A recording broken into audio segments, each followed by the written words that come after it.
راشد د کرکټ خان.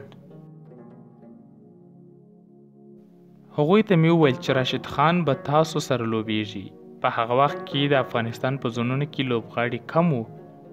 د نورو ولایتونو څخه به مو ځینې لوبغاړي ورکول. په دې لوبو کې بیا راشد خان د ملي لوبډلې د تکړه لوبغاړو سره هم ولوبېده او د هغوی په مقابل کې یې لوبې وکړې او راشد خان سو.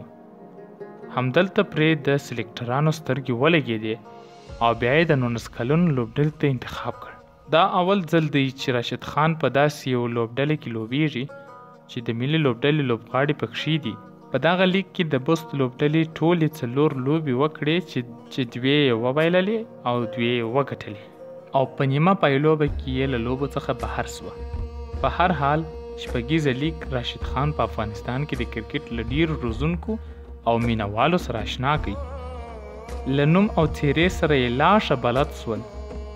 دې لیګ د راشد خان لپاره د پرمختګ یو بله دروازه پرانیستله.